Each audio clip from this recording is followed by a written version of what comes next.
What would it take to become the woman your husband simply can't stop thinking about? Turns out love is learnable, and today's conversation is going to show you exactly how. I recently sat down with the wonderful Ellen Fisher, a devoted fan of the six intimacy skills, who got wonderfully personal about her own marriage along the way. We get into what men really want, but rarely say out loud, and why so much of what we've been taught to do, like trying harder and communicating more, can backfire. Laura Doyle, thank you so much for coming on to my podcast. Thanks for having me here, Ellen. It's great to be here. Yeah. I have so many words, so many things I want to talk to you about. And I'm halfway through your book, The Empowered Wife. My sister has been positively nagging me. What's the positive way to say the word nagging? She's like, Ellen, you got to read this book. Ellen, have you started reading this book yet? I'm like, yeah, I'll get to it. You know, I have 5 kids. Like, I have to commit to something. And I just hadn't committed over the months. And she's finding your book so helpful, transformative for her life, for her marriage and her relationship. And I'm like, yeah, okay. We'll see. Like, I was just maybe a little skeptical even at first. For sure. You know? Yeah. And then finally I decided I'm going to read this book, and I'm halfway through your book now, and I'm a little blown away by how simple it is, for one, and how empowering it is. That's why it's called The Empowered Wife. And a realization I'm having is that I think for a lot of years, I've been with my husband for 22 years. We started dating when we were 15 and 16, got married at 21. So we dated for 6 years. But I think like over time, I maybe subconsciously began to believe that, you know, the longer you're with someone, the more you can just like relax into it and not worry, like not that you worry about it, but just not be quite as intentional about your relationship as you are in the beginning. But what's funny is that you expect your partner to be intentional. Maybe you're not going to be as intentional, and then you're so quick to start pointing the finger and say, oh, he's not doing this, and he's not doing that. And then I'm becoming this grumpy person all the while, confused why he's being grumpy back at me. And so your book is like pretty much blowing my mind. I totally relate to you, just like getting kind of comfy and thinking, well, he should be tending to my needs, and then, but not really showing up my best self either. And just, kind of taking it for granted. So you're not the only one. Yeah, totally. So can you start, for those who are new to who you are, explaining how you came into this world of helping people save their marriages, transforming their relationships with their partners? And I specifically am curious to get into the women that inspired you, and what was their marriage like that got you thinking? Yeah. Well, the story starts for me with wrecking my own marriage. Of course, I thought my husband was like the man of my dreams when I married him. But just a few years in, we were fighting a lot. We were having a lot of Cold Wars. And I couldn't understand like where that guy was that I thought was so wonderful just a few years before that. So I just remember like having these blow-ups in the car, especially. And I remember saying like, we've got to go to marriage counseling, by which I meant like, a professional has to fix you up because you really are kind of a mess. And he finally agreed to go. And I was sitting on the marriage counselor's gray couch when I realized it was hopeless and he was never going to change. And like I'd married the wrong guy, somehow just made a mistake. I guess I was young, whatever. And then I decided I was going to have to get divorced. But I was too embarrassed to get divorced because people had been to the wedding just not that long before that. So I decided to, as a last ditch effort, I was going to ask women that had happy marriages what their secrets were. And they really blew my mind, kind of the way your mind is getting blown right now. I was like, what? This is not what I'd seen growing up, but my parents are divorced. So I was following a failed recipe. And I just started experimenting with the things that they were saying to do out of my desperation. And I remember it was not even that long afterwards that I walked through the front door and my husband saw me and his face lit up because he was happy to see me again. And that had been gone. So I knew something was working. I knew I was onto something. And I thought this is going to be great because now I'm going to be able to have the kind of marriage I always really wanted. And, I'd wanted a good marriage so bad. And I was excited about that. But then it was like not that long after that we had another big blow up in the car after I thought that wasn't going to happen anymore because now I knew what to do. And it turned out just like knowing what to do wasn't quite enough. So I had this idea, like, I'm going to get my friends to start doing this with me. And so I recruited a few of them that were also like complaining about their husbands. And we had a little support group in my living room, and there was 5 of us. And we started seeing miracles in that group that blew our minds. Like one woman said, my husband won the sales contest at work, and he took me on the most romantic getaway of our lives.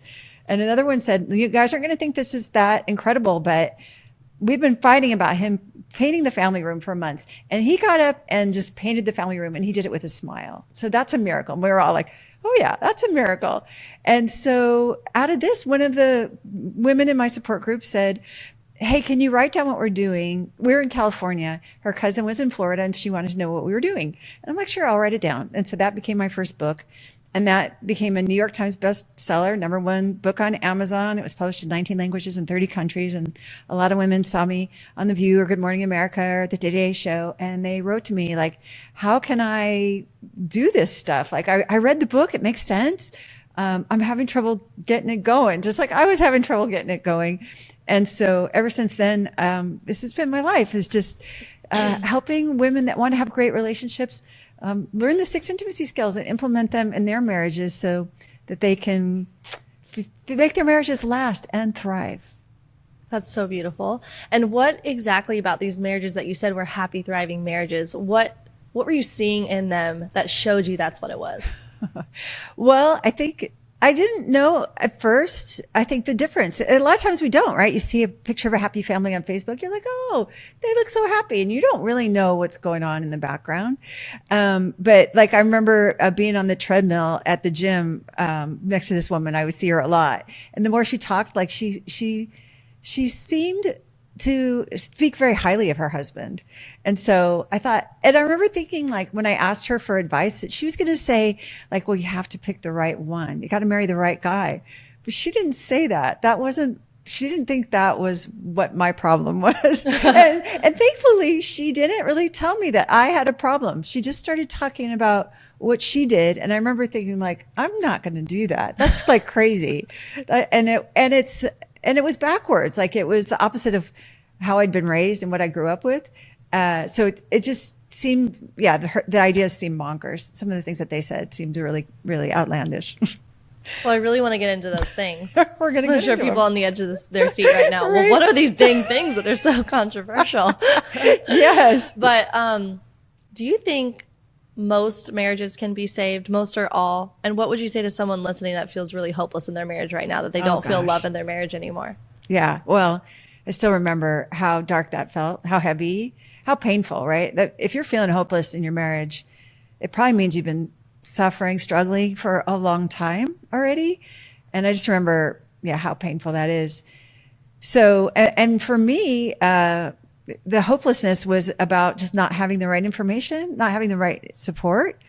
So, and what's been exciting is now, over the last 25 years, the thousands of women that I've worked with to fix their marriages, I have never yet seen the intimacy skills fail.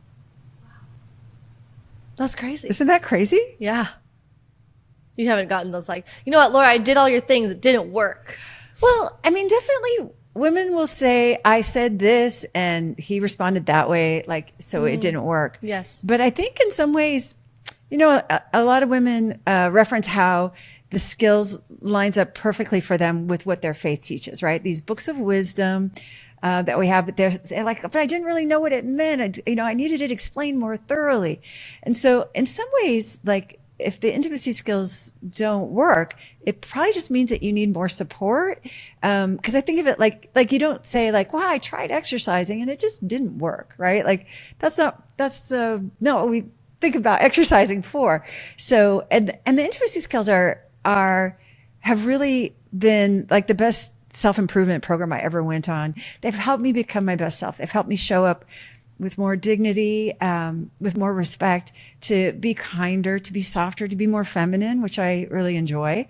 And so these are qualities that I would have liked to have developed anyway, but I didn't really know how. And so seeing my marriage is almost like that mirror at the ballet bar that's kind of helping me, like, oh, is my arm all the way extended here? Has been so transformative, and just the best decision I ever made. That's so cool. And I imagine a lot of women listening might be thinking, but I'm the only one motivated to fix the marriage. What do you say to those women that feel like, my husband, he just doesn't seem like he cares. Yeah. I talk to him and I try and I just feel like I'm annoying him and I'm just nagging him and then nothing ever changes. What do you say to those women? Yeah, that was a big one at my house too. He definitely didn't care. In fact, I remember even trying to get him to have physical intimacy with me. And I would like go and put my hands on my hips and he'd be sitting watching TV and I'd say like, the average couple, does stuff in the bedroom at least twice a week or whatever. I read a statistic, do it 2.5 times a week. And we haven't done it in 2 weeks. And so I think we should do it. And I just remember him like just turning up the TV, like, yeah, lady, that is not seducing me right now, So talk about thing, and then like he'd be watching like a rerun or something. I knew he'd already seen it before, so I was like, wow, I'm really not important to him. I'm really not a priority. And today it's just quite the opposite. Like that man is so attentive, and he's knocking himself out, doing things to make me happy, like. Making my tea this morning and just like, that is his like goal in life is to my happiness is like really up there, high priority. So he completely seems like a different guy once I learned these intimacy skills and started practicing them and got the right support. So I think anybody else that's feeling hopeless about it, you really can't know exactly what's possible in your marriage until you experiment with them a little bit. And that's all I did.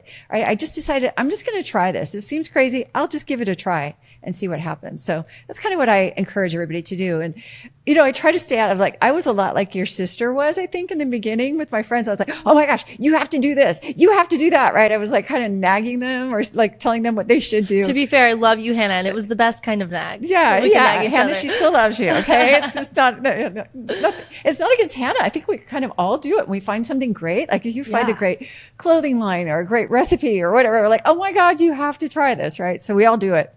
But it was like kind of an extension. I think a big part of the issue that I had was I was really controlling towards my husband. I was always telling him what to wear, what to do at work, what to say to his mom. It was bad. Okay. And I thought I was just being helpful.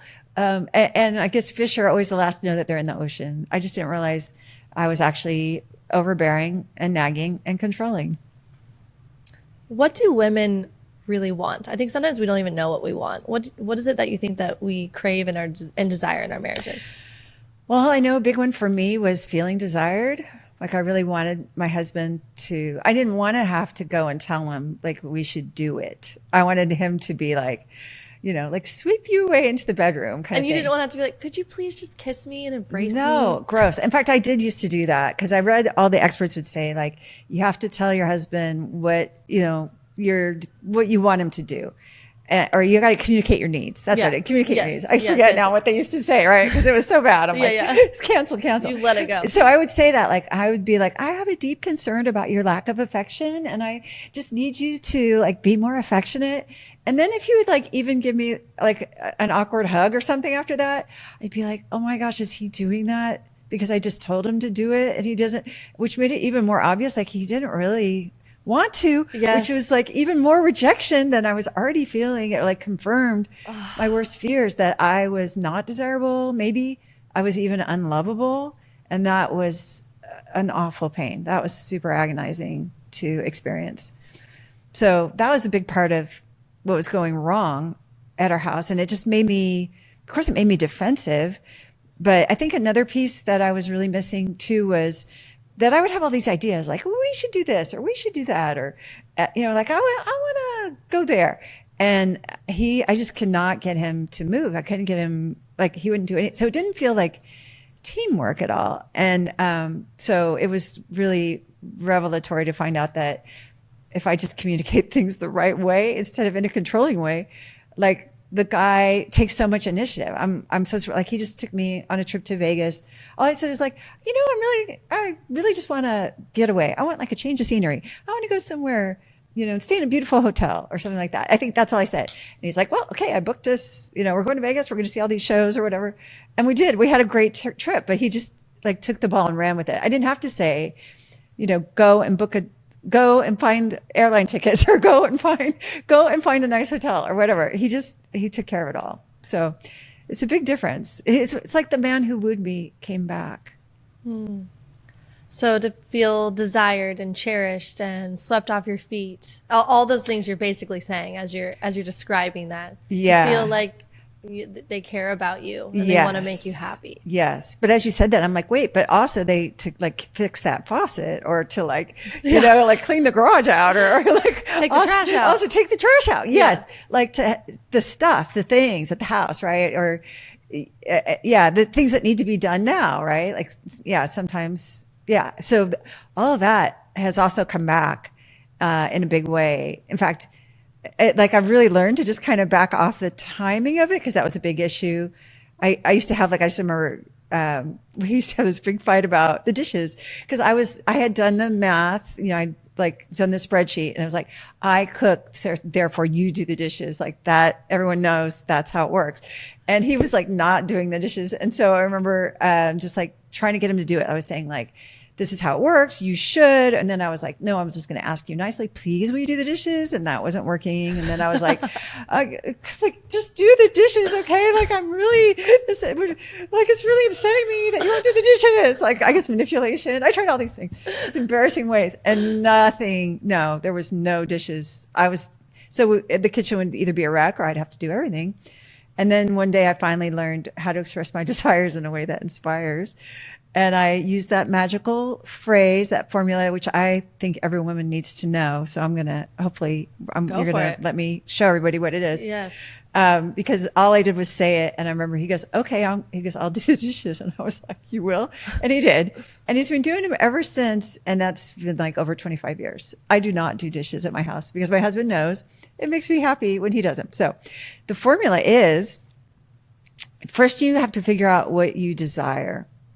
And so it sounds really obvious sometimes, but it wasn't for me. Like I would be complaining about the kitchen. I'd be like, this kitchen's a disaster area, or this place is really a mess. Or like, I am so sick of doing all the kitchen dishes or whatever. And he did not know what I wanted. So I had to really flip that complaint over and figure out what it was I wanted. So what I said was, the very first part of the formula is I would love. And then you put the desire in. So I just said, I would love a clean kitchen. And the day that I said that was the day that he started cleaning the kitchen and hasn't stopped. So that's the formula. Everybody write it down. Like I would love. And then it's just the final outcome. It's not telling him how to do it or what he needs to do. You're just like, you might say, I remember one woman said I would love a clean car. And he got the kids to clean the car, right? He didn't take it to the car wash or whatever. But he solved the problem. So that's also part of it is letting them use I would say letting them, but just sort of making space for their own ingenuity and initiative to create a solution that maybe you hadn't even thought of. That part's kind of exciting. I love that so much. I think a lot of people, women specifically listening, sometimes get into a more masculine role where they think, I'll just do it better anyways. I'm just going to do it. He wouldn't do it as good as I can do it. I might as well just do it. But they're not actually happy and they don't want to be doing it. Yes. But they don't know how to get out of that. And a lot of women don't trust their husbands. Can you expand on that? Yeah, I remember running into a man one time who knew about my work and he's like, he goes, we just had a baby and I just wish there was something I could do to help. But he goes, but I can't. He goes, I don't wash the bottles the right way. So she has to wash them. Right. And here he is. And she was really resentful towards him. And he was just keeping his distance. And he really just had no idea how he could get in and help. And of course, she's in that new mom mode, right? Which is where you just have this most vulnerable, precious thing that has to have the most perfectly clean bottles. Right. And so I get it. But, so it's interesting to see how sometimes we are missing opportunities to receive graciously from our husbands. And this was totally me as well. And so that's another one of the intimacy skills, right? Is how are you receiving, which is, and this kind of blew my mind too. This is the essence of feminine is receptivity. And I remember my husband used to say to me, like we'd wake up in the morning, he'd go, "Oh, you're so beautiful." And I'd be like, "No, don't look at me. Like my hair's a mess. What? Oh You know, my shut gosh, up," yes, right? yeah. And, or he would get me flowers. I remember early in our marriage, he got me flowers, and, I'd be like, you know what? We can't afford flowers right now. Like Or I don't like those kind of flowers. I don't like those kind. Or I'd rather you these get- ones are already kind of dead, right? Like there's just like so many complaints. So talk about poor receiving. It was pretty bad. So gifts, help, compliments. And I think I was raised so much with that idea of like, a woman doesn't need a man and I can be independent and I should be independent. Don't ever depend on a man, financially. So I was in charge of our money and I was telling him like, okay, don't take any more than $20 out of the ATM this week or whatever. I was really in that space of, so there was no room for him to contribute. Like I didn't need him. And then where did that leave us? Because the essence of femininity is receptivity. Like our bodies are a metaphor for that, right? We are built to receive, physically, literally built to receive. And I see that as a metaphor. So if we are not going to receive from our husbands, those gifts that help, those compliments, then, how are we going to connect? And I wasn't connecting, right? There was very little room to connect. So it wasn't until I went through the discomfort of letting him say, like, "You're so beautiful," when I knew my hair was dirty, or I was like, "I can't believe you're saying that when I'm wearing these old sweats," or whatever it was. Yeah, I tend to be like, "Oh, I don't even have my makeup on. Hold on, wait till I get that." Yeah, wait, and then you can just tell wait. me. But like, he's like, "I literally think you're beautiful, just right there." Exactly, right? And it's kind of a vulnerable feeling, and I think that's what I was trying to avoid. Is I feel squishy inside when he's saying things like that, and it feels like a little safer to kind of rebut it than it does to take it in. We even have this little routine that we still do to this day from those early days when he would say, "Oh, like you're so beautiful," and I would say, "Nah, shut up." So it's like, oh, it's embarrassing, but so we still kind of do that in jest now. But at least I'm a little better at receiving. And I think in some ways, if you're turning down someone's compliments, anyone's compliments, not even just your husband's, but you're kind of also arguing with them, like, "Oh, you think well of me?" Like, nah, like it's almost like my low self-esteem beats out your compliment, what you see, the good that you see in me, that you're sharing with me. Yeah. I remember the first flowers that my husband brought me in high school for my birthday. He picked a rose from his mom's garden and wrapped it in tin foil. I just always remember that, like because it could easily So be like, sweet. you didn't go to the store and get like a whole big, he like went to this backyard and picked it himself and wrapped it in tin foil. It was so cute. A big, beautiful red rose. So sweet. It's like a great memory. Like it moves me. I get little chills from hearing about how sweet he was. And you're right. You could have found fault with it, but it sounds like you didn't. No, I didn't. We were like, 16 in love, still in love. So if one woman is motivated, but her husband isn't interested in anything, do you think that they can still fix their marriage? Gosh. Well, I already know your answer, but for those who don't know your answer, softball. yeah, Hit it right back to you. Yeah. I mean, yeah, because I think that's really common. Like trying to drag their husband to therapy, and trying to get him to read this book. We're really struggling. Listen to this podcast. We need to talk about this. Yeah. Like, let's spend We've got to 2 work hours this about out. this, and then 2 hours tomorrow, and we're not done, and they're just like slowly dying. Slowly dying. And I feel so sad for my husband from those early days because I did that to him. I would make him like, here, we have to read this book. We're going to read this book together. Okay, we're going to do this journal together. Or it would be like, I'm more emotionally, like, you need to be more like me, like, because I emotionally.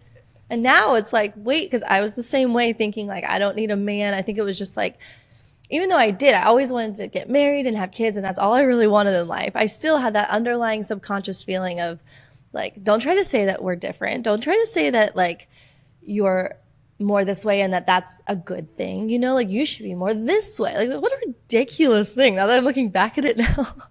I know, but I totally fell for it. Like, So I did remember I. taking like women's studies courses in college and stuff, and just like being really insistent, like men and women are the same. Yeah. And if anyone tried to say different, I'd be like, nah, that's not true. Because I think I thought that women were going to lose if we couldn't be like, we'd lose in the workplace or something if we couldn't be like, little less Yeah. hairy men. Yeah, Right? yeah. It was So- like an ego thing for me. I think like Andrew would make a joke back in our early marriage days about him being the head of the house, and I would just get so mad, like not like a terrible mad, but I would just be like, "Oh, come on, no, you're not." But now, as I think about it, I love that he makes decisions. I love to just like sit in my feminine and just let him make all the decisions, and I'm just enjoying my life in my ultimate feminine, not rushed and not worried about things. That's when I'm in my ultimate feminine, is I'm not rushed or worried.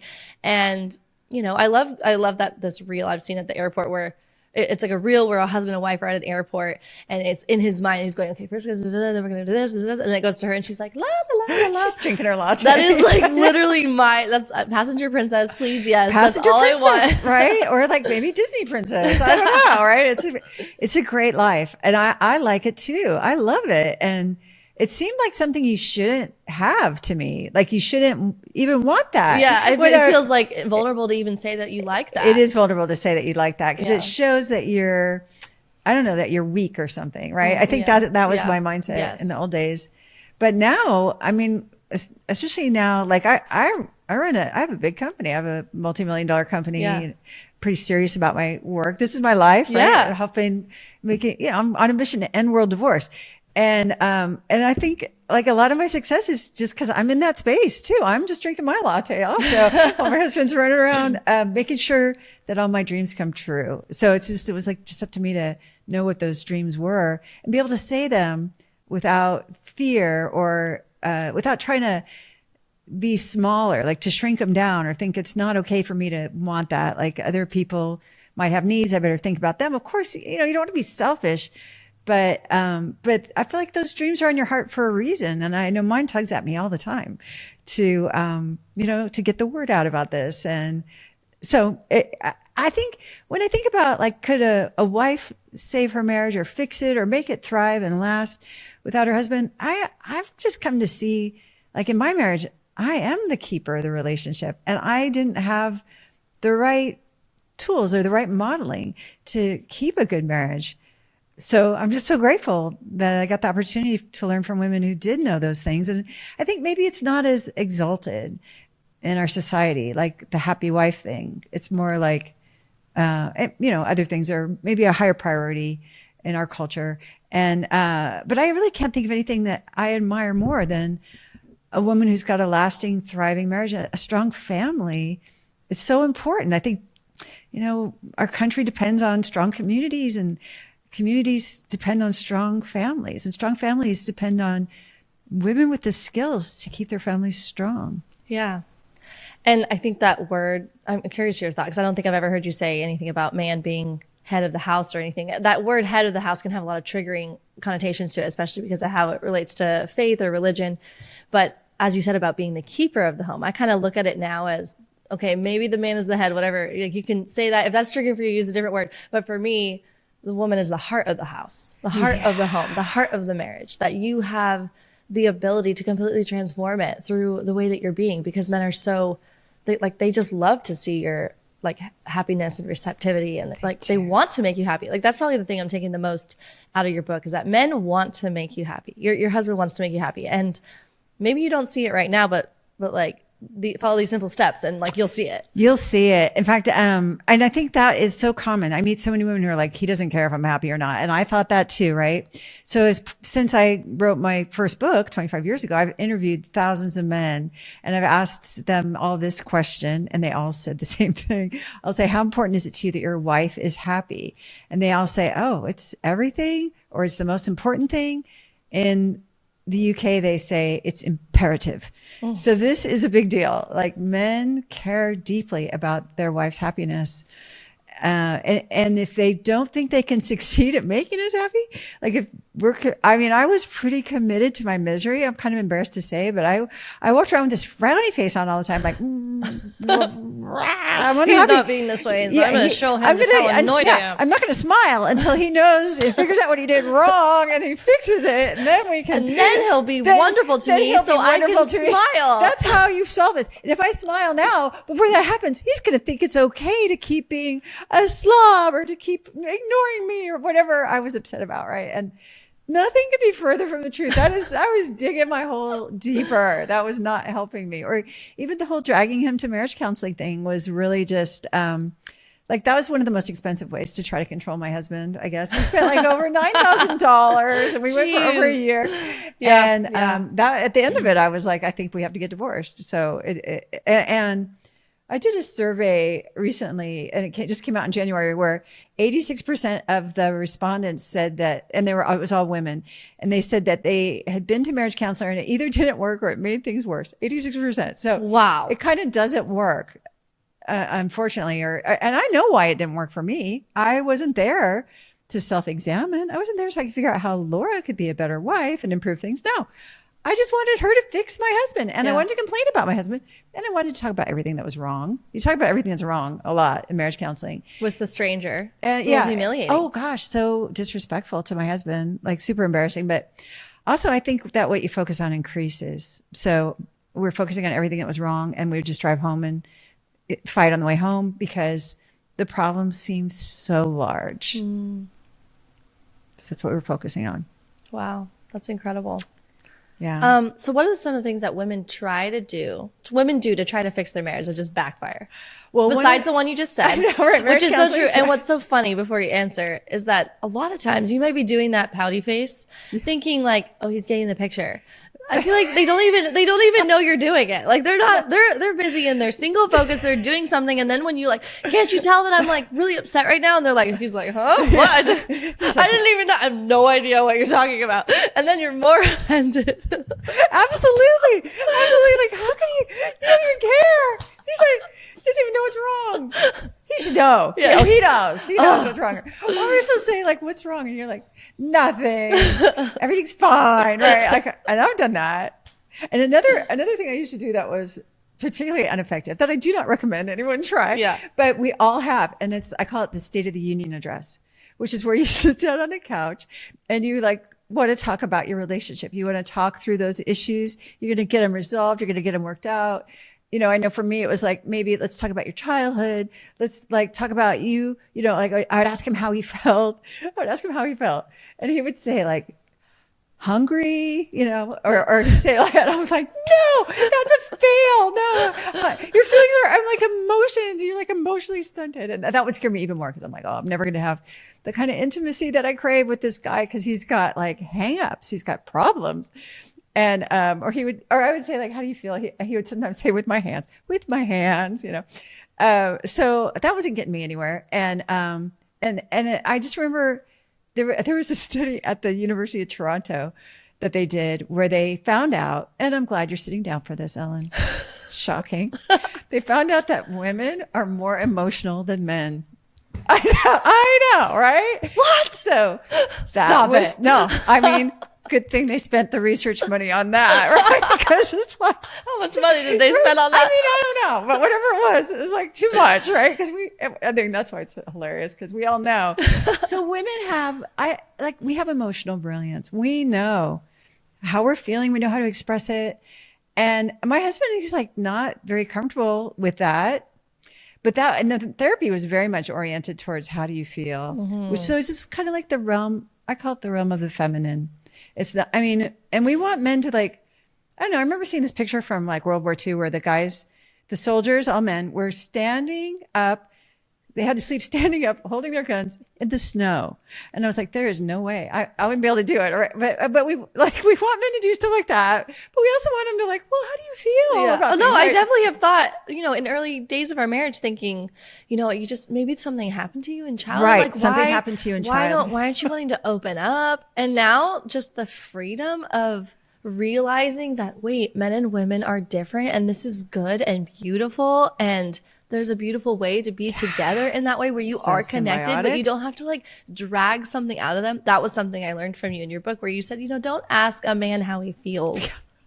And I sat there like, wait, what? Like just thinking and just being like contemplating on that statement right there and realizing like something I think I had even the day before said, well, how do you feel about that? And he was just like, I don't know what kind of question. Like he's kind of giving me that, like, what kind of question is that? And to me, that's like the ultimate question for a woman in a lot of ways. It is. And that's how we talk to each other. Like, oh my gosh, you must have felt so stressed out about that. Or oh, that must have been scary. Or, oh, that must have been so disappointing or whatever. That's our language. That's where we live. And so, but expecting our husbands to be like women, really for me, that was kind of eye-opening. It was like, you know what? Actually, I need women. I need to talk to women because I have this need. I talk a lot too. Like I like to talk. I have all these words to say, and my husband doesn't have as many words in him for some reason. So having a State of the Union for some reason. For some reason. I mean, like most men don't seem to, right? So a lot of them don't, but not always, but certainly my husband. Yeah. And so sitting down on the couch to talk about our feelings as a way to try to get to the intimacy was never going to serve us, and it never did. So we don't have conversations about our relationship or our marriage anymore because it's not like that. Like I know how to express my desires, and I know how to turn to the emotionally brilliant person in our relationship for a feelings check. And it's me. And so that's what I have to do. And I consciously do that throughout the day. I'll be like, oh my gosh, how do I feel? And what do I want? And that's how I call it staying on my paper, right? Like we each have a paper. It's like when you're a kid at school, you have your work is on your desk and your teacher's like, keep your eyes on your paper. Like, don't worry about what the kid next to you is doing. And it's the same in our relationships. Like, and I sometimes will get kind of distracted by what he's doing. I'll be like last night. So a family member went to the hospital last night and he went and basically stayed up all night and took him to the hospital. And I was this morning and I just went to sleep and like he was taking care of it. And this morning I was like, am I tired? Because like John stayed up all night last night. Like, it's like, why am I so confused about it? Like, no, I slept all night. I'm fine. All right. But, so if I'm like, how do I feel? I'm like, oh, I feel pretty good. I feel well rested. I've got plenty of time and resources today. So I think just that little check, that little, so it's kind of my go-to. So all day long, if something feels off, I'm like, wait, how do I feel? Oh, I feel tired. Okay, I do need a nap. Or, oh, I feel hungry. I'm going to have a snack. Or, I just feel like I kind of just need to connect with somebody. I think I'm going to call a friend or, text somebody or whatever it is. So, and that is how I keep myself steady and happy, which kind of gives him the opportunity to pile on. So instead of seeing me with that frowny face all the time, I'm like, oh my gosh, I just talked to Marissa and, she's going to do a TED Talk in November. I'm so excited for her, whatever. And then we easily connect. That intimacy is just right there because he sees that I'm pleasable. I've already got a smile on my face. So, like he's already winning with that. And, he just wants to pile on more. So let's get into those 6 intimacy skills. Sure. Then, if you are willing to share these secrets. Oh, absolutely. In fact, this is my life's mission is to share them all. But I will tell you, I don't think I've ever been able to share all of them on any podcast. Yeah. Because totally. I've written, several books about them. Yes. And there's like 300 podcasts. It's layered. It is. And it's, someone once told me that saying the word water doesn't quench your thirst. And I'm like, that's brilliant because I could, have you ever read an article where it says like the top 6 ways to whatever, and you read them, you go, oh yeah. Oh, those 6 things. Okay, cool. And then you go on and it just doesn't change your life in any way. Like you don't apply them. You don't know how to apply them. So, and we've already kind of touched on some of the skills, but I do want to talk about the very first indispensable step to having a playful, passionate marriage, which is, basically having frivolous fun.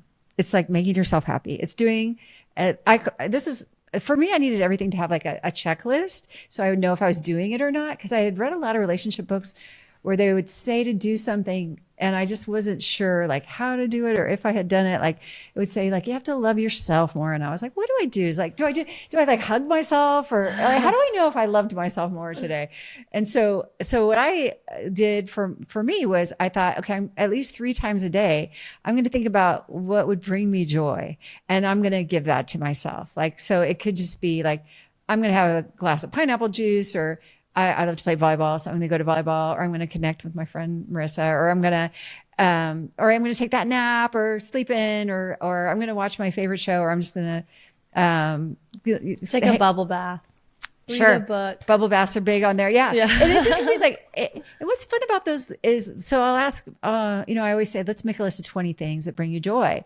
And for women, like moms, especially with young kids, a lot of times their answer is like, I don't know anymore. Like I am so wrapped up into taking care of my family and my husband, and I work and we pay the mortgage, and there's just a lot to do around here. They haven't thought about it in a while.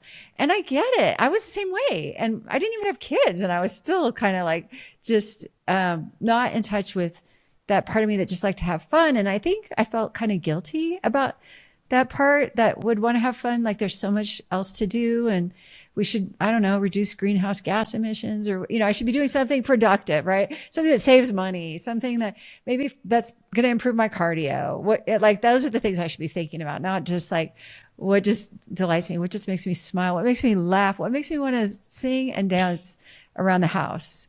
And those are actually the things that made the most difference in terms of strengthening my marriage. Like I couldn't really get anywhere without that. Isn't it crazy? It is crazy. I remember when I read that in your book, I'm thinking, what? Like exactly what you described. Just a little guilty, a little bit like maybe part of it is that freedom I kind of felt from it. Like, wow, I can actually choose to do 3 times a day something for myself, and that it's not frivolous, that this is good and beneficial. Because for me, maybe this is a woman thing or just me. I think it's a woman thing. What's the benefit? What do you get from it? And a lot of times the doing something for yourself can feel frivolous, like there's no benefit. But of course there is. It changes your mood, enhances who you are and how you show up in the world.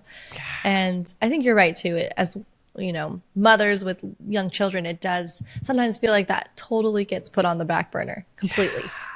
Yeah. And it kind of, I get it. It kind of has to, right? Like having little kids, it's a 24/7 job. Like, yeah, it's hard. Like you have to be super intentional about, and it's been kind of fun to see the students who are moms of young children figure this out. Like I remember one woman, she's like, yeah, I get 2 hours every day.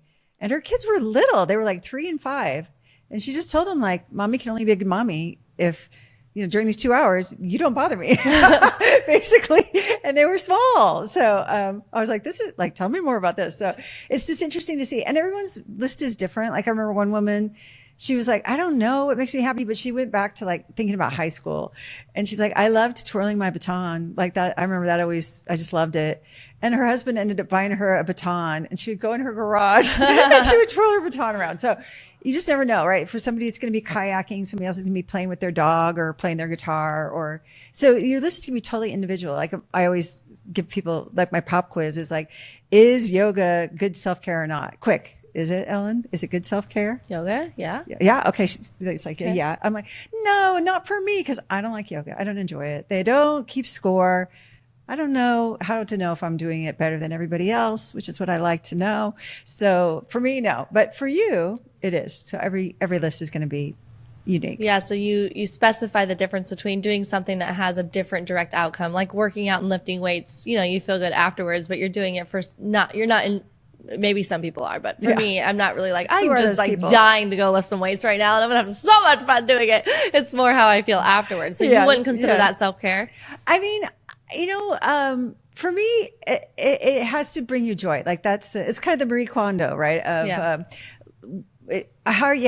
Does it bring you joy? And I do strength training right now that actually does bring me joy. As you were saying that, I'm like, that is crazy. Who would have thought? Because I did not used to like working out, but I do like it right now. So, I guess now you're right. Like if I get to do it in a certain way, I get to go be by myself. It's me time, and right? it's me time. Yes, that is very different between what most of the time happens for me, where it's squeezing it in with the kids all around the deck, and they're like, someone's upset about something, they took their frisbee, and the other one wants me to get them a snack, and I'm pausing in between. Like that's not quite like as you're much trying to get 10 reps, but you got like 2 reps. But the permission to go do the simple things 3 times a day that just bring you joy is something that I have not had on my list in a long time. Even though online, I am very much, take care of yourself. And I do take care of myself, and I pride myself in that, and eating well and going to bed early. And, we have a sauna now. So I love getting in the sauna. For me, that would definitely be one of my things that bring me joy, to go get in the sauna,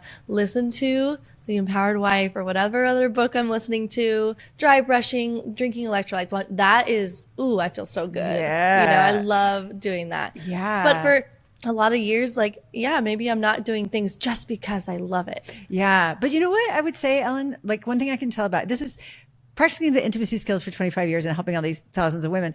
I have like a little bit of insight to you because of the way you said you're still in love with your husband, that you are actually doing a great job giving yourself, I'm going to call it frivolous fun. I'm going to call it frivolous fun. And maybe like you're describing the sauna and the electrolytes and the meditation app, you have to be good at this because you can't have that in love feeling without this.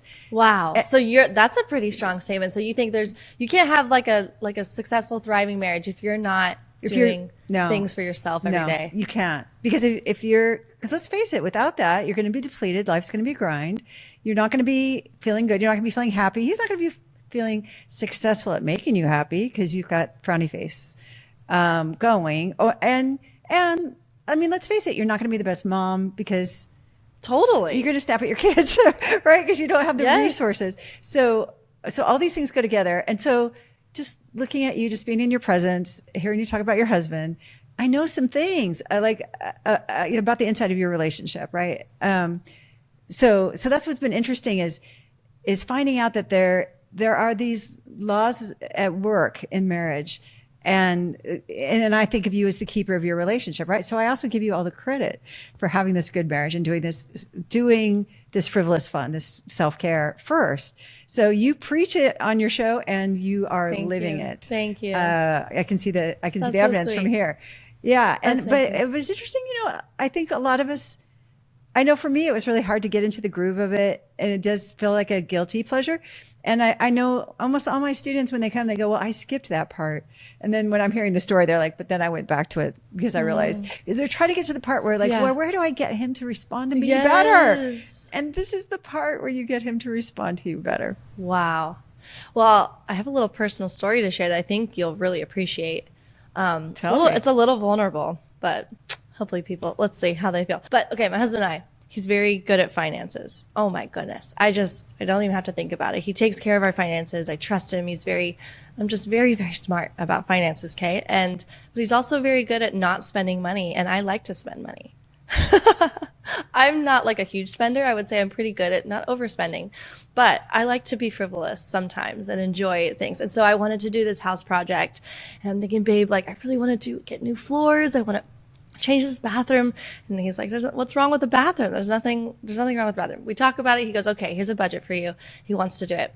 But throughout the process, I'm frustrated. I'm stressed. I'm anxious about making these decisions, not making the wrong decision. Then I'm starting to feel like, well, now we actually should do the other bathroom because like they won't go together. Like the floors won't go together. We should probably do the back bathroom floors. And then it's just making my husband feel this like, oh my goodness, when will it end? And so I was talking to my sister on the phone.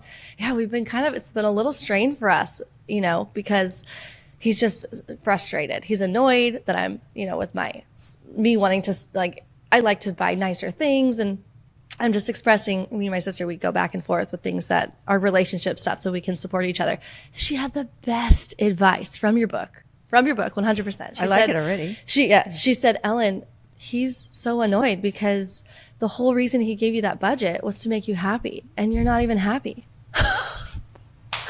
I feel like something like shot me in the chest. She's like, I've been trying to tell you with this book, which I hadn't read yet. I've been trying to tell you that he really does want to make you happy. And so look at it this way. He gave you that budget, not because he wanted to spend that money. He didn't want to spend that money. He's like, I don't even think we need it. The floors are fine. Why should we change the floors? He did it to make you happy and you're not acting happy at all. You're just acting more stressed, more anxious. You're acting like it's not good enough. Like maybe you should do even more. And like, no wonder you guys are arguing. So he's like, she said, I think you should go tell him. You should just tell him how you're sorry that you've been acting like so annoying about it. And you should tell him you're sorry for being so stressed and anxious. And of course the budget he gave you was enough. And like, you are happy and this is enough. And I completely understand why you would never want to do a house project again with me because it hasn't made me happy. And I realize you actually do want to make me happy. And I get that. And I'm so sorry. And I pretty much said that verbatim, what she told me to say. We were like alone in the bed while the kids were watching a show or something. And it was before we were intimate. I just said, I really need to tell you something. And I said exactly that. And I could see his face just completely shifted in the way he looked at me. Completely. He felt like a weight off his shoulders where he felt, wow. Like he said, I remember him saying, thanks so much for telling me that. Whereas normally that's not something he would say to me. Like, oh, thank you for communicating with me. Like he's like, we're good. We're fine. We don't need to have these like serious conversations. That's kind of how he is. But me saying that in that moment I could see it on his face. It completely lit him up. He felt so appreciated. And it just completely shifted everything and just how I chose to show up for that. Like, of course it's enough. Like, why am I stressing about this? This is so stupid. Like making up problems in thin air. Wow. I love that story. And I know remodeling is super stressful. It does feel like high pressure. Like you cannot make the wrong decision because you have to live with that. Final. It's final. It's like a tattoo, right? You can never change it, right? Or not for a while anyway. Yeah. And I just hear your incredible humility in like your sister saying that to you and you recognizing, you know what? Yeah, I have been stressed instead of grateful. And then you kind of you flipped that switch so quickly and delivered those words in such a impactful way. So talk about creating, you said before we were intimate, but it's like that was intimate, right? That's some incredible emotional intimacy. The kind I always wanted when I was trying for a State of the Union address, right? But I was the one that had the key. You had the key. You used the key. It opened up the door and you could just see like my relationship is set right again. Like, in fact, we're closer than ever, probably right in that moment. 100%. Wow. Yeah. That's a really, great story. really powerful. So what would be another one of those intimacy skills that you suggest for these women? Well, another one that, so since you brought that up, because that's a great example, because somebody might say like, you know, like me, I would have said like, why should you apologize? Like you're the one that's going through all the stress and having to make all these decisions and he's not even. And like, why can't we just spend, like, what is the big deal? Why can't we just spend more? Not respecting. Yeah. Not respecting the fact that he is being careful and there are limits and he's doing this for us. Providing. Yeah. Exactly. Yeah. He's doing this for us. Right. Yeah. You can easily get into all that. Like I should be like, yeah. I wish you were just more of a spender. Why can't we just more of a spender? Yeah, why doesn't he spend more? Take some humility to approach it the way you did. And that's what puts me in mind of this other skill. I want this like cheap phrase. I have like 20 cheap phrases that I feel like everybody needs. So let's get to this one. And I will say it's like the most repulsive upfront cheap phrase, but it's become like one of my favorites. So, there was a story. So even though I've been teaching this for 25 years, I am not perfect with the intimacy skills. I will send a postcard to everyone letting them know when I have achieved that, but not so far. So we were so do you want to take me out for dinner on Saturday night to this swanky place? So it's like a crowded, noisy restaurant. Like the bars over there, people are laughing, the music, the waiters are flying by. We're having a nice time, glass of wine. And, he's telling me about his work. And then I said something about one of his clients. I said like, yeah, you probably shouldn't give her preferential treatment. And because and what I was doing was trying to tell him how to run his business, which he had for like decades. And I didn't really need to tell him how to do it. Like he was doing just fine, right? There was no need for me to weigh in. But anyway, and really what was going on is I had a lot of fear about financial stuff and like way more than you actually, it sounds like do. And John's great with finances too, but I didn't realize that for a long time because I was just so nervous about it all the time.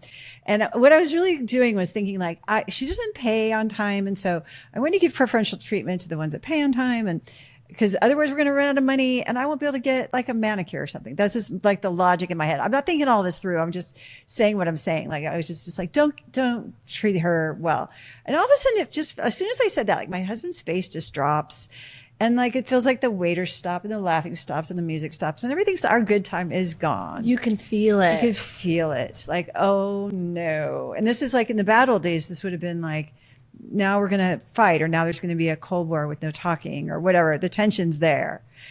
But fortunately, I know this little cheap phrase. I keep it in my back pocket. So I had to think about it. I did not want to be accountable at first, but I was like, I go, was that disrespectful? What I just said? Like, at least I asked, right? And I know and darn well it was disrespectful. And he goes, yeah. And then I said the magic phrase, which is, I apologize for being disrespectful when I criticized your client, which was like criticizing him, really. And I go, and then I just said like, yeah, I said, that's really none of my business. And I wish I didn't say that. I regret saying that. Like I just was accountable. But I use that phrase. I apologize for being disrespectful and all of a sudden, like his face just relaxed again, kind of like you were describing with your husband's face. Like the waiters start flying by, the laughing is back, the music's back, our good time is back. So, So simple. It's like so simple, right? But it can be that little speed bump to get over it. You're like, oh, do I have to be accountable, right? Like for what I said, it didn't seem that bad to me, but now I get it. Like I don't want to tell my husband how to run his business. That's stressful, actually. I used to do it and he didn't do as well. And I felt it felt like a burden to me. So it's like my get out of jail free card to be able to apologize when I'm disrespectful and restore the intimacy like that. That's incredible. I love that. I think a lot of times we want our partner to say sorry to us for things. Oh, yes. But we don't want to be the one to say No, sorry. Yeah. no. It's a common natural trait, a natural Just feeling. human. Just human. Yeah. Completely. Yeah. So what do men want? What do men want? What do they need? Well, the best aphrodisiac on the planet, you mean? I'm here in person. I could sing a little bit like Aretha Franklin about it, right? R.E.S.P.'s hits. It's like, all right. So, yeah, you said like just in that one example, respect. exactly. Yeah. That's a great example of it. But I feel like there are so many ways to be disrespectful. And I tried them all. Like, I just remember like my husband like chasing me around the house trying to tell me something. And I'm like putting away the laundry or like picking up or whatever, like just not listening. Is that respectful? Like, no, like just listen to the man. Like he has something to say. So Listen to the man. I've gotten much better. I have a little cheap phrase for that actually. It's just 3 words, but this has been pretty life-changing too, is just to learn to say, I hear you. I hear you. So I used to, like, he would say something. He's like, well, this guy at work said this, and I'm thinking I'm going to do that. And I was like, oh, well, have you thought about this? Like, be devil's advocate or whatever. Like, give my opinion or As if you're talking to a woman. helpful That's what we would suggestions. do. That's what we do. That's what we would do. It is like, oh my gosh, that happened to me too. And here's what I did. Right. So, So I learned from just saying this phrase, I hear you, that I could listen to him and not agree and not disagree, but just like bear witness. And it's been amazing. Like I remember one time we were at lunch and he was talking about his marathon training plan. And I'm not a runner. I'm not interested in marathon training plans at all. But he was like, he was telling me the route and where he was going to get his waters and stuff. And I just remember thinking, and I was just saying like, oh, I hear you. I just remember thinking like, this is actually so intimate because it was his ideas and his thoughts and his voice and his face. And he's my beloved. And he was saying them to me. And so you could really have a lot of intimacy when you're a good listener. I don't know why that makes me cry. It's so powerful. It is a skill to become a good listener, and it creates so much intimacy in any relationship, whether it's with your husband or with a friend, and to not be so quick to think, what should I say next? And just like, it's emotional because when you do have good intimacy with your partner, it's like the best thing that we want. Like that's what we want. Yeah. It's all it's cracked up to be. Yeah. It is. It's, it's everything I dreamed I would have when I stood at the altar and said, I do. That's amazing. Yeah. You had a story in your book too that I thought was really good about the woman who wanted a puppy versus the one who went out and got a puppy. And right. And it was basically saying, I would love. Yeah. Versus the steamrolling, right? I used to joke, like, instead of Michelle, my parents should have named me like Laura Steamroller. That was my middle name or whatever. So, and this story was exactly the same. These 2 women, they both wanted puppies.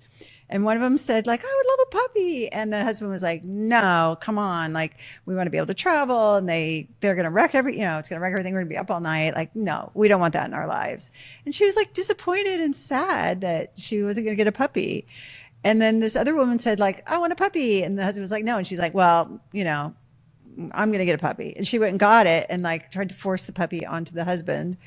And then one where she said, I would love a puppy, and just was sad, but she just was also respectful of, like, he was saying no. He went and got her puppy. And then the one where she went and got the puppy and forced it on the husband, he was resentful about it. He and the puppy never bonded. And he was like, what are you doing? This is so disrespectful. It really caused a big schism. So, And the thing that you expressed in that story too is that when he said all the reasons why you shouldn't get a puppy, you said, I hear you. yeah. Oh, is that what? I Okay. hear you. That was part of the What's story my that hear you was story? really important, really pivotal for me, going, oh yeah, because that's, I mean, of course he's telling me how he feels about it. His feelings matter too, and saying, I hear you. And then I think you even said, sorry for finishing the story for you. Please do. But you said, you ended up saying, like, at different periods of time, just, saying, I would love a puppy, like if it came up, but not putting that pressure that you had to get one. Yeah. And understanding his feelings about it, saying, I hear you. Yes. And then he's the one who eventually got her the puppy. Right. And so he had nothing to argue with, right? Because she wasn't saying, I know, but I just really, it's good for us because we'll get to go on walks every day, to make us walk, or like, they're just so much fun. Or she wasn't trying to reason with him. Yeah. She just stuck with our superpowers as women, which are our feelings. And I feel like desire becomes the North Star of the relationship. It wasn't that case, right? The husband's like, after he went through all his reasons that he did not want a puppy, he's like, must get puppy for princess wife, right? To make her happy. And that's what I see again and again. It's like, it's giving me a whole new perspective on men. Whenever any man I meet now, I'm all like, he just wants his wife to be happy. Like, I know the lengths he'll go to. And it's not just their wives. Like, men just want to be our heroes. I notice it, like, every time I get on a plane, like, there's a man saying, do you want me to put that bag in the overhead compartment for you? And I'm like, yes, thank you. That would be wonderful. And then they like mentally make a note of it and like think about my bag for the whole flight. Apparently my husband told me about this. And then when it's time to get it out there, they rush over and get my bag out first because and this is not my husband. This is just a stranger. It's just men. Just men. That's how they're built. That's how they're made. And it's pretty wonderful. Instead of Yes. thinking, oh, why aren't they more like us? Of course we don't want everyone like us. That'd be terrible. Women are amazing for their own unique things, and men are amazing for that is just mind blowing that for some reason is not super obvious to a lot of us. Yeah, that's Not really sure why true. that is. Like, imagine if both of us talked as much as I talk. Like, it wouldn't be good, right? Totally. Yeah, Totally. Be too much talking. So you've already obviously stated multiple things that do make women irresistible magnets to their husbands. Yeah. What else makes us irresistible magnets? Well, certainly the femininity, right? Being receptive. Being receptive is a huge magnetic irresistibility. So if you, like me, even if like the guy saying, can I put your bag in the overhead compartment, in a way is, I mean, not that I'm trying to attract some stranger on the plane. I'm not, but I just know that there's a certain magnetism to that, right? Like, and I remember seeing this woman, we were at LAX and it was under construction and there was this big staircase and she had a huge bag and we'd been sitting next to this younger guy on the plane and he said, do you want me to help you with that? And she goes, oh, no, I've got it. Right. And so he like scampers away. He just got like rejected, let's say. And then she says to kind of herself, like, oh my gosh, this is kind of scary. Like, how am I going to get this big bag down these long stairs? And I was like, just receive. Right. She had the opportunity and she didn't take it. And and it really is, it's definitely something that women do to like, if you're single and you're dating and you want a guy to know you're not interested, that's what you do. Like, you just reject him, right? You're just like, can I buy you a drink? No, thanks. Right. So if you think about it, the opposite of that, the receptivity is super attractive. Another thing you can do to be really magnetic is, I call it the smile campaign, which is you're just making yourself happy all the time and you're just deciding to smile. You could decide to smile at everyone you see. And I assigned it as homework, like, just go out in the world, everyone you see, just smile at them. And people are like, oh my gosh, everyone is so friendly. They smiled right back, right? We're sort of setting a tone. But happy, like, we are never hotter than when we are happy. If you're smiling, if you're laughing, if you're singing and dancing, that makes you gorgeous. Way more than any supermodel. I can definitely attest to that. I've had conversations with my husband now about your book, for example, and when I explain, some of the skills, he really appreciates that I'm taking the time to understand him better. And so when I tell him I'm learning this thing, and he said he'll confirm 100% you are the most attractive when you are happy and you're loving life and you're just in your element and you're not rushed. When you are stressed and you're rushed and you're super busy with work, I just get this big sign of like, do not enter, do not go near, give her space, you know? So true. And That's that, like, it's great. unavoidable. Sometimes you're going to be stressed out in life. Yes. Sometimes you have work and like, obviously there's no like la pretend land here, but it's really helpful to know that taking things like taking care of yourself, being like, what are your priorities in life? You know? Yeah. Yeah, it's true. It's huge. And you're right. Like, and same thing with me. Like, I'll get like overstressed at work, and I'll totally see. You could see it. You know, it's so fine tuned at my house now too. Like, my husband's used to being treated respectfully. He's used to me being happy. If that goes out the window for any reason, like we all feel it pretty fast. So it's kind of a big responsibility. It's like with Spider-Man, with great power comes great responsibility to be happy, to be smiling, to be, you know, easy to laugh. And is it really all up to women? Or should men be trying to work on themselves too? I mean, I feel like my husband has become his best self. Oh, I'll tell you this story from one of my students. This is tremendous. Like, her big complaint about her husband was she wanted him to be she wanted him to be a better father. Let's just put it that way. She wanted him to be a better dad. And she's like, he yells at the kids. He's too harsh. He sets up competition. There doesn't need to be competition. So she was, you know, getting all the books and telling him, and they would they'd hired the therapist, and they'd hired the, you know, like the child, whatever, this, you know, to help him be a better dad. It's not working. None of it's working. The house is, kind of chaotic. She described it like there's not peace in the house. There's just a lot of tension. And, she started practicing the intimacy skills, and she tells this story. And so she decided to be more respectful of the way he fathers. Like, God gave you a mother to father for a reason, right? Mothers can never really be good fathers. We can only be good mothers. We don't know how to be fathers. We never will know. And so she just decided to be more respectful.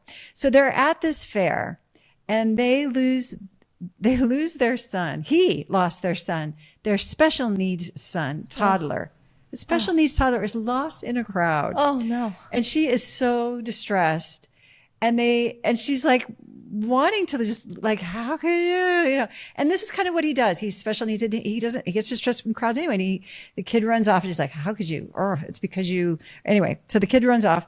So they're all looking for him frantically. It's a stressful moment. She finds the kid and brings him back. And the dad just absolutely loses it. He like grabs the kid and flings him over his shoulders, and he's yelling at him, and he's hostile, and he's inappropriate. He's angry. He's everything bad. And it's all she can do to just like not like try to mitigate it, try to soften, try to get between that kid and her husband. But she very intentionally decides, like, I'm not going to say anything. Like, I'm just going to, he's having a tough moment. Maybe she didn't think that at the time, but she just decides, I'm just going to be respectful of his decision in this moment. He's exercising his right to be wrong, maybe, but that's what I'm going to do. So she, for the first time in her life, she doesn't say anything about his parenting. So they go home, and the next morning, the dad wakes up the whole family and calls everybody into the living room and apologizes to the child. And he says, that was totally wrong of me. That was so inappropriate. And he goes, I'm never going to do it again. It's not okay for me or anybody else to treat you like that. And she was so blown away. Like, who is this guy? And when did he become so accountable? Like you were saying earlier, we always long for someone to apologize to us, but it's hard to be the first one to apologize. But by just staying out of the space, like he learned a life lesson instead of a wife lesson. And she got what she'd always wanted, was this wonderful fathering that's come out of him since then. I'm glad you brought up that story, because I imagine that is probably not a common thing, but something that mothers especially critique. I've definitely had times where I've, felt very critical of my husband's way of parenting and thought, okay, well, the same story you said, let's read these books together. And like, these books really resonate with me. And he's like, well, okay, but like, they don't really resonate. Like this woman who has 2 kids, like we have 5 kids. This is different. And I'm realizing over time, he's going to find the resources that matter to him. We're different people, for one. And then for 2, why am I trying to make him out to be the exact same parent as me? Like you said, a mother and father, they're different and good for different reasons. And yeah, I found that really helpful over the years to just, we each have different ways of parenting, and when you're making a mistake. We make mistakes too. Maybe your story is potentially triggering for some people. Absolutely. Hey, Absolutely. like the child's well-being is obviously super important in this equation, and your marriage isn't just the only thing here that matters. So how do you reply to that? Well, what's been interesting is she has since reported that her household is actually much more peaceful overall. Like that kid is especially doing better, because she is leaning into his fathering more. I mean, not, you know, that's not like a recurring theme. He's not like losing it on the kid all the time. Yes. But it was, but there was a dynamic there where he knew that she was judging his fathering, right? He knew she was critical of it. And he couldn't win with her. And so just like having the space, just like not hearing anybody complaining about what you just did, and maybe just hearing your own conscience is kind of a powerful thing. And so anyway, yeah, she talks a lot about how it's been transformative for the whole family. Like they have 4 kids now, and it's just a much more peaceful environment overall. So she felt like she got the desired outcome that she'd been trying to nag him towards, or control him towards, or, explain him to help him towards. That wasn't working. And he came on my podcast, actually, this dad, and he was saying, we were at the point where I was thinking, who's going to file for divorce first? That's how much their marriage was struggling. Imagine how that would have been for those kids. Like, how would that have been for their happiness and their well-being? Yeah. It'd been pretty rough. I can definitely attest that disrespecting your husband while they're parenting is probably one of the worst things for our marriage. Yeah. And I mean, no mother is perfect too, right? Like imagine somebody standing there saying like, actually, it is hard. There's been moments too where like maybe I'm not being my best self and my husband's like, Ellen, what's going on? Right. And in the moment you're just like, but yourself, and then later, we make things right. It's like big in our family that we do that. And like, you don't need to be the one to tell him what to do in the moment when he's frustrated. We're all human, and we're all just doing our best and trusting your husband. That was literally my husband's biggest complaint in our previous years of marriage, that stop critiquing my parents, stop disrespecting me in front of our kids. And he always used that word disrespect. And I always used to think like, gosh, he just needs to just get a hold of himself. Like, why is he not like this such an important, and like I have found so much value in like these particular parenting styles and books, and like incredibly helpful for me as a mother, and feeling like he should do that too. Not realizing how much it was actually hurting our marriage like a lot, because he would think like he would just be so frustrated and so unhappy and angry, and it didn't help anything. And when I just like let go and just think, you know what, he's a big man, he's a big boy, he can do what he wants to do, and I trust him. He's a good man, or I wouldn't have married him. You wouldn't have. Yeah, he's an amazing, and it has helped our marriage so much. I can't even tell you. And I used to think like, just what you said, like trying to make him be a certain way, but it just does not work. It's not helpful. It doesn't, but for you to have those kinds of insights, Ellen, is, again, I just see a lot of humility from you and accountability. And like that makes for a great mom and a great wife, right? Those are 2 of the qualities that I know I was lacking when my marriage was really struggling. And it did seem like it was all his fault. Just like, I'm getting emotional. It's true. You do start to think like, oh, it's him. But it's like not necessarily. No. Like we come to the party with our own bag of tricks. And he's an amazing dad. Amazing. So what did I have my panties in a bunch about? It's ridiculous. Well, it's cute the way you're saying it now, but I think when you're in that moment, it's scary. Yeah. That's what it is.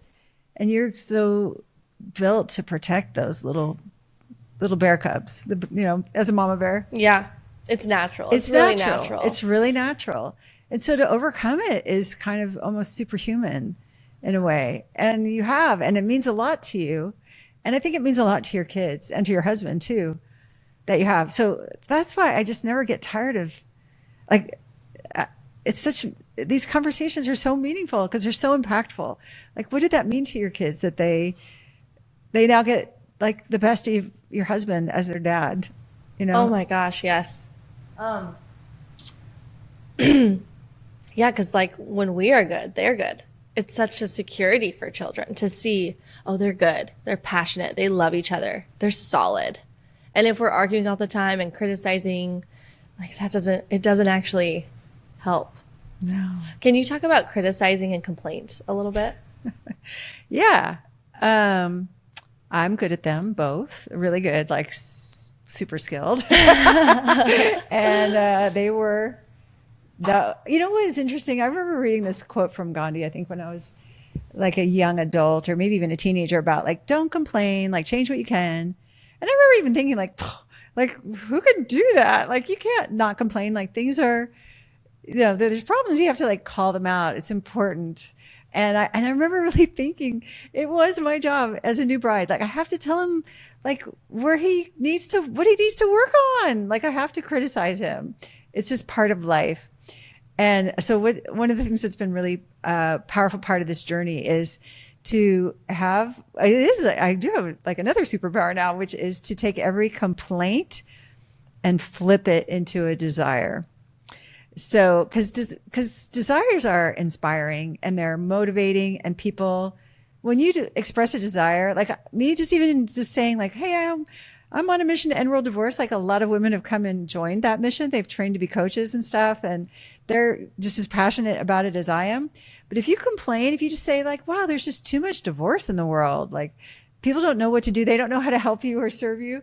And so every complaint is actually just a lazy desire. And here's what I mean. Like, let's say we say, oh my gosh, I'm too hot. Like you just took off your sweater, right? So yeah, we're too hot. We're too hot. That's our complaint, right? But if you say like, I would like to cool down, like we could go somewhere that's air conditioned, which actually it is nicely air conditioned here, but or we could go swim in the pool, or we could go to the mall, or we could have a cold drink, or like all of a sudden like the ideas start flowing about what you can do for a desire. So that's something I've really learned, that's made my relationship magical, is when my husband knows my desires, like he's like a cruise missile trying to fulfill on them. Like you with the floors in the bathroom or whatever, like, okay, here's the money for it, right? Yeah. I don't know, it doesn't make any sense to me, but you want it, it's your desire, so we're doing it. And if I have a complaint, like he just doesn't know how to make me happy, so nothing good can come of it.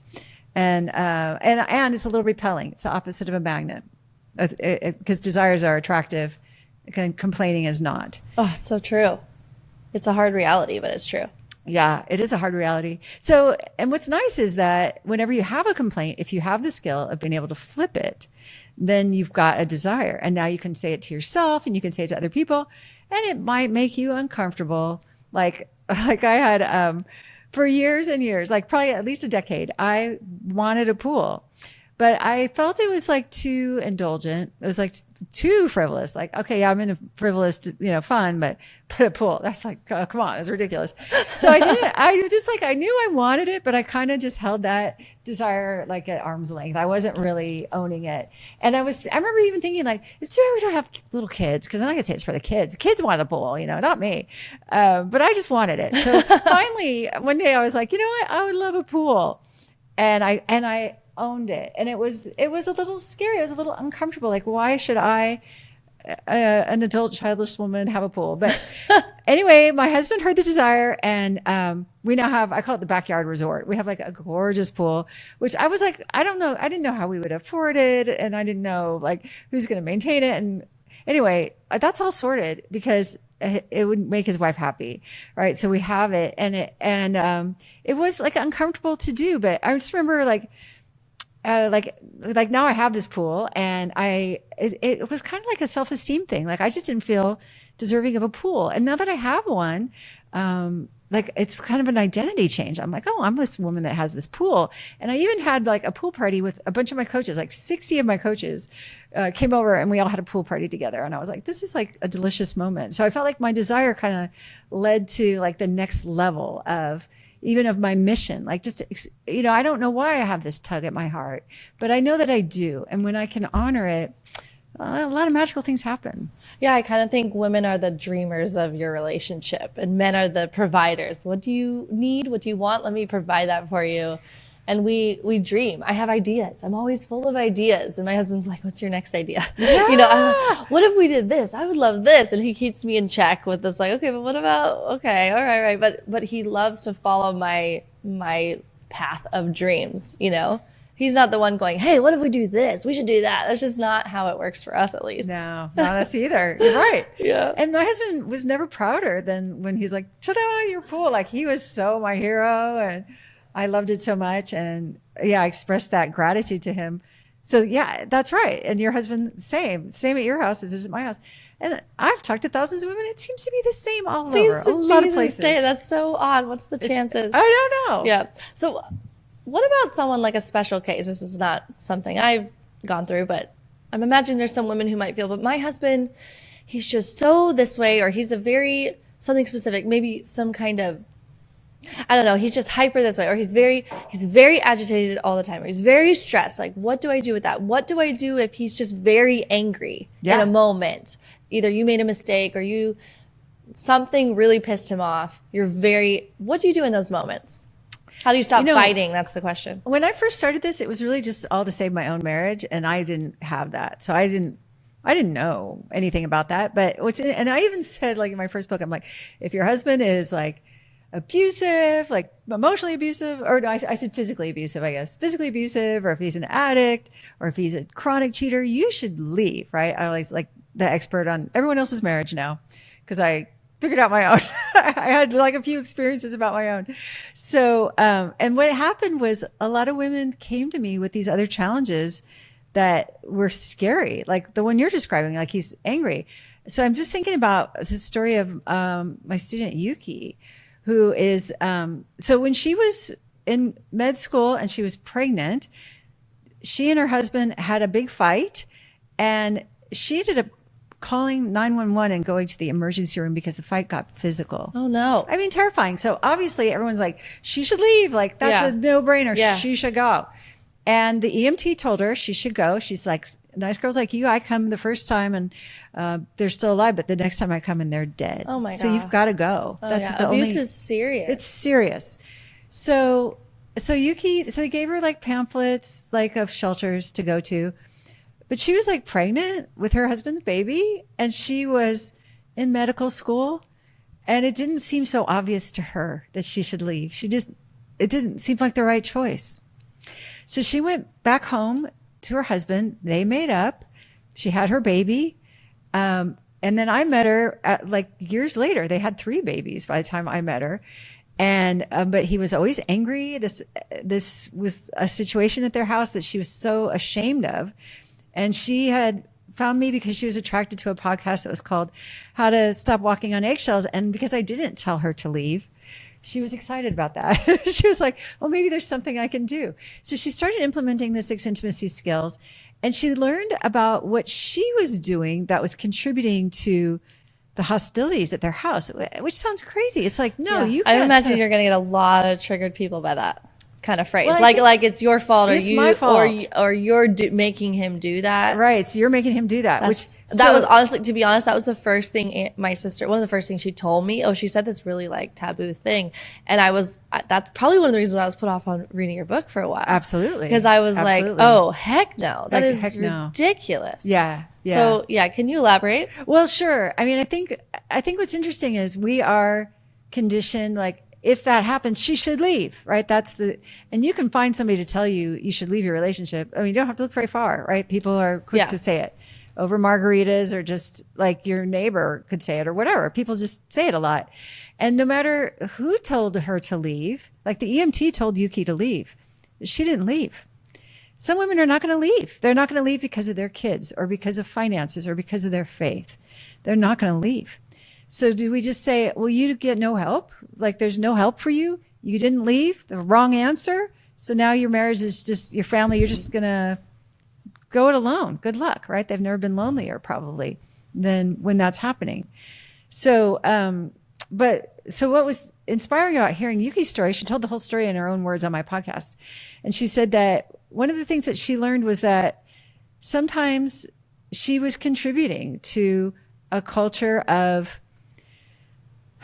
anger in her house. Like she even goes back to that to the day that she went to the hospital. And she said, that fight, it started out a verbal fight between us. And she's like, I was given as good as I was getting. And then it turned physical, and it was physical for both of them. Like, it wasn't just him hitting her and then she went home, right? Or then she went to the hospital. So she took a lot of accountability, and she tells this one little story, and it kind of gives you a snippet, I think, of, and obviously not the whole thing, but it kind of gives you a picture. So she's practicing the intimacy skills, and she's mostly got a peaceful relationship, and her kids are thriving better than they were because it's not so stressful. And she has, thought about divorcing him many, many times. She's a doctor now, right? She could get out, but there's these three little people that are kind of in the way for her. So, and she describes so it's more peaceful at my house because I know how to keep the peace as the keeper of the relationship. But she describes this one little situation where it's Thanksgiving Day and her husband is making the feast for the family. And so he's working away, and then the oven breaks and the turkey's in there. And he is so pissed off. He's so angry about this oven. And she's like, oh my God, there it goes again. He just has an anger problem. Look there he goes. And she feels that urge to try to get him to calm down and soothe himself, or just come on, you don't need to lose it. This is not the end of the world.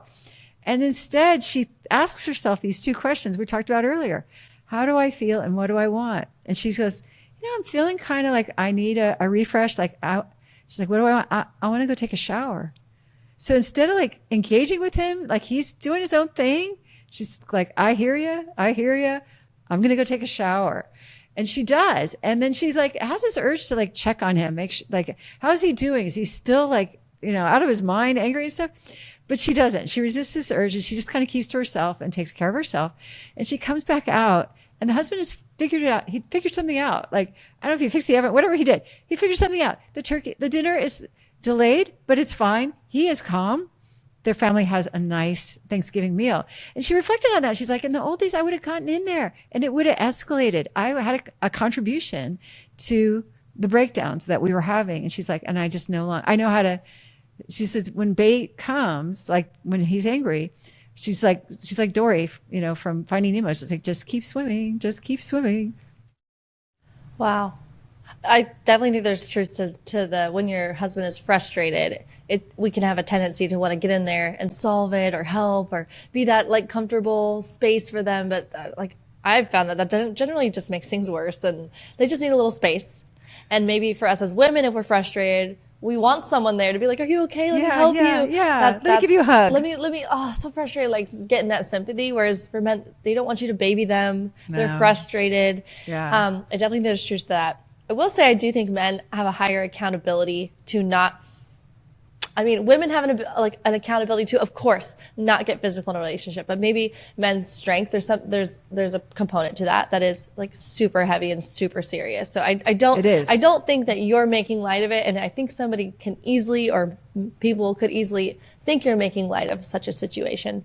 But I've read your book, I know you don't take it lightly. And I don't take it lightly, but I also don't think I'm not the authority on their lives. I think that's the part that has really, I had to do a mea culpa on, right? Because I did. In my first book, I was like, you should leave. And they didn't leave, some of them, right? Some do, and some don't. And of course, they're the experts on their own life, and they know deep down what's possible and what isn't. So for me, it's just been kind of a humbling experience to find out that some of these things that I considered black and white, are not so black and white. There's a lot of nuance in every marriage. Yeah, I'm really curious how people are going to feel about that. Feel free to share, everyone listening, how you feel in the comments about that. To switch it up a little bit as we round out, for people listening who realize, women specifically, that maybe they've been wearing this man suit this entire time in their relationship. They're just realizing this, wow, I'm really not in my ultimate feminine, and I would like to get there.